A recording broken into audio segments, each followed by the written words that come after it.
In this video, I'll be comparing hip-hop music to opera music, concentrating on the differences or similarities between both genres. In terms of the characteristics they entail, comparing the performance context of both genres and analysing how both genres are shaped by social, economic and political factors. When we look at both genres, most people's natural reaction would be that these are two musical genres that differ in characteristics completely. The consensus would be that they're in fact in contrast with each other. From the outside looking in, opera is a bourgeoisie musical genre. Different factors could justify this argument. In examples such as the critically acclaimed shows and performances, they're held in historic venues that hold legacy and become landmarks as they hold over 100 years heritage. Also, the attendees of these events include people seen as higher up in the social and economic scale, billionaires, people from royalty, the list goes on. When we look at hip-hop in comparison, to continue objectively and avoid being biased, we'll also look at hip-hop from the outside looking in.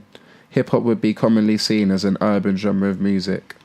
Again, different variables can justify this argument, an example being that the elements of hip-hop culture were established in the city, especially by African American and black people within the United States of America. The most critically acclaimed shows will also be held in a city, these days at venues that hold the highest numbers of capacity. Venues that have become landmarks and milestones within pop culture references. Although, the attendees of these events include people that would be common in the social scale, proletariat and the class just above, working middle class people.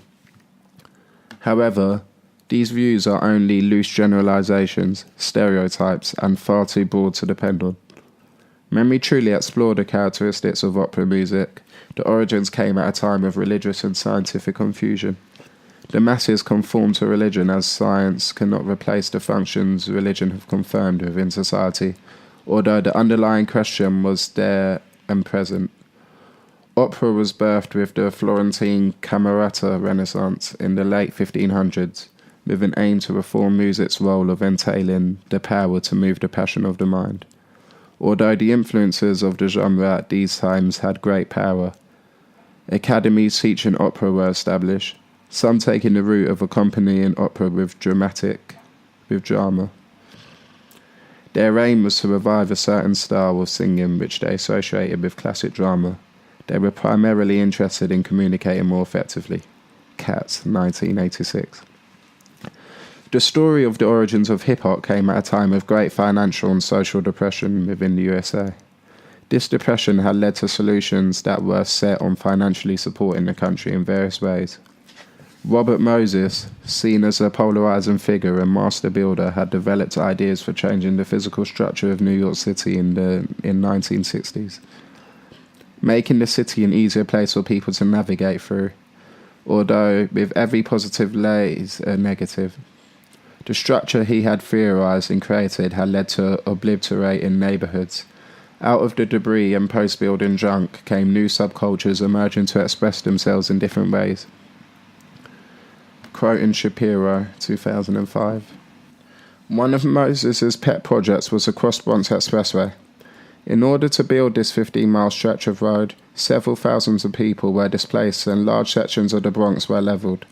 The first generation of post-CBE children in the Bronx tried to piece together bits on this urban scrap heap.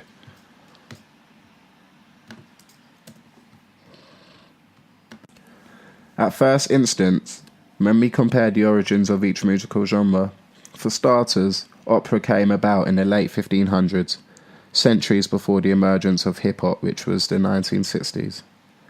Therefore, we must remember that opera was a huge entity in world music and society before hip-hop was even thought of.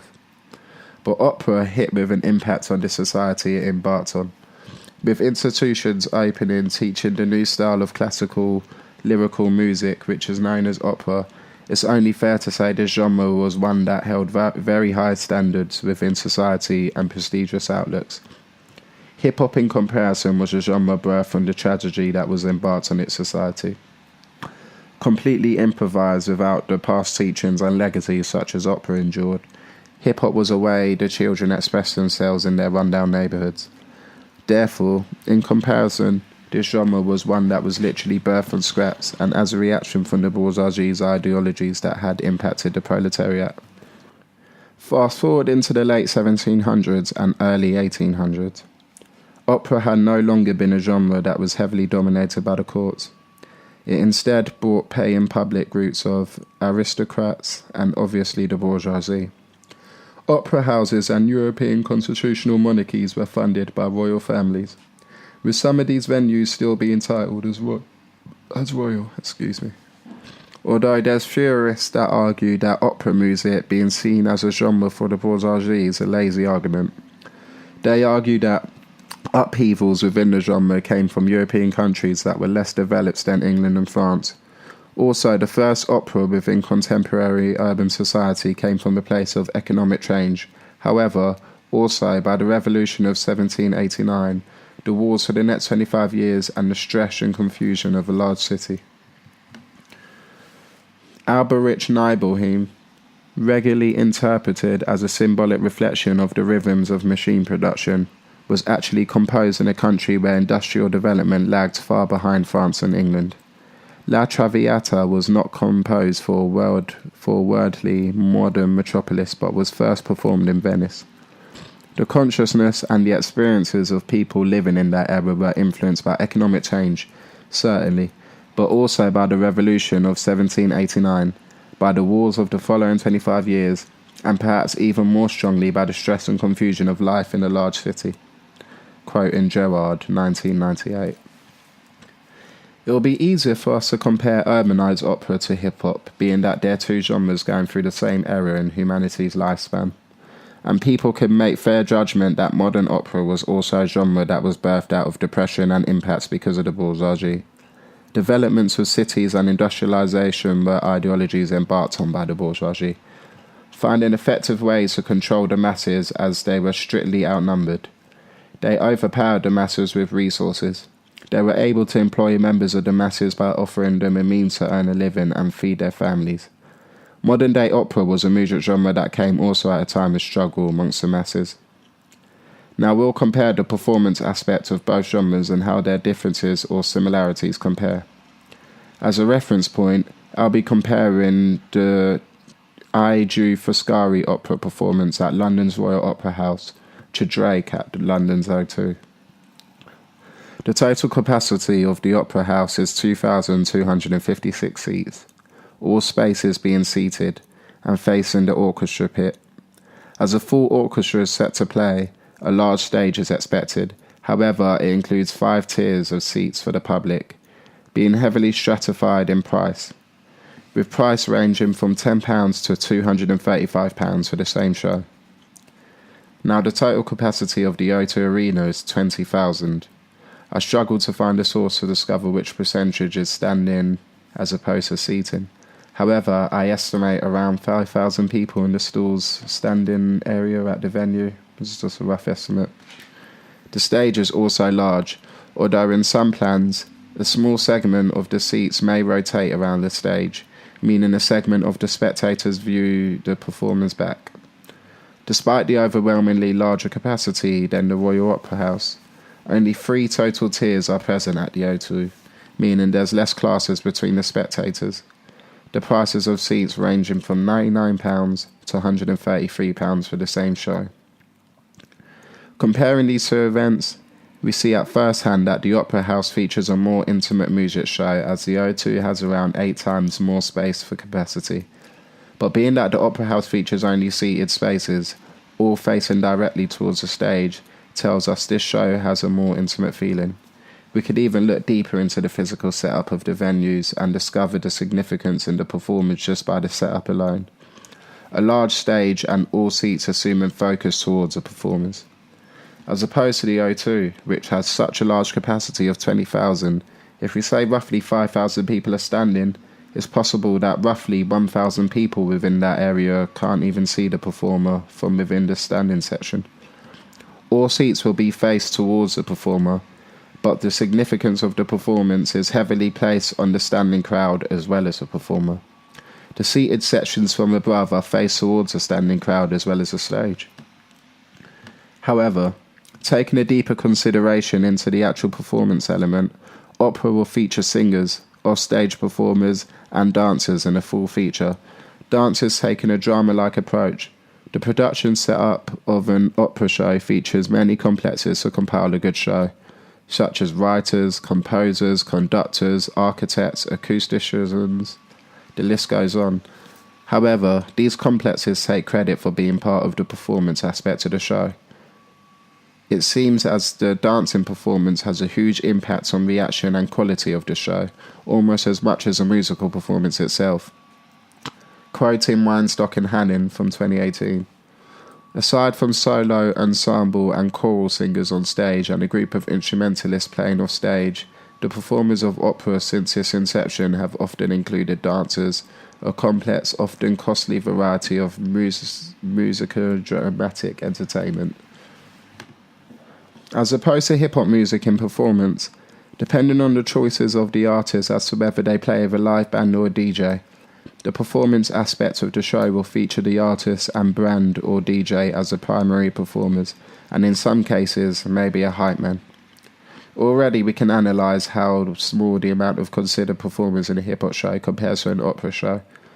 We're aware that the opera show demands a lot more attention towards a performance than a hip-hop show, and also requires the audience to stay dead quiet out of respect and approval of the performance. This contrasts the views of a hip-hop show, where the crowd being quiet is seen as a sign of no acknowledgement of the music. Reaching for further discourse, we could consider the heavy focus on the crowd to reciprocate the artist's energy and is because the artist doesn't have a full orchestra with dramatic dancers to fall back on.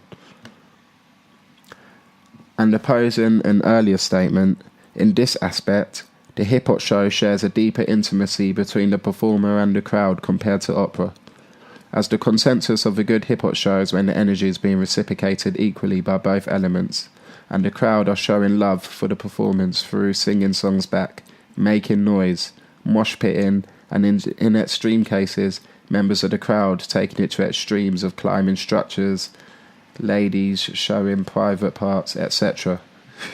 In some cases, the intimacy in a hip-hop show can grow so much to the point the artist serves the crowd and both entities are physically reciprocating energy. Christopher Small referenced a setting of an opera show before the performance took the stage. Their demeanour is restrained but casual, and they talk together as they enter and move to their allotted seats. Their entry understated, quiet, there's none of the razzmatazz, the explosion of flashpots and the flashing of colour lights, the expansive gestures, the display of outrageous clothing that marks the arrival on stage of many popular artists. Small, 1998. However, the high number of performers involved in an opera show is one of the reasons they're considered great. The harmony and chemistry between each performer must be pinpoint and is arguably greater than what one man does on the stage at a hip-hop concert, as the complexities that lay within an opera show is what makes it so great when pulled off properly. Quoting Small again, no performance could take place here without each player's ability to understand and obey, in uniform and dependable manner, all the instructions that their parts contain. Finally, we compare the political, social or economical factors of both genres. As we pointed out earlier, generally, opera is a genre associated with the upper class, whereas hip-hop is associated with the working class, two mere opposites. Hip-hop being the music of rags to riches, constantly looking towards money and essentially becoming the upper class as a stamp of approval.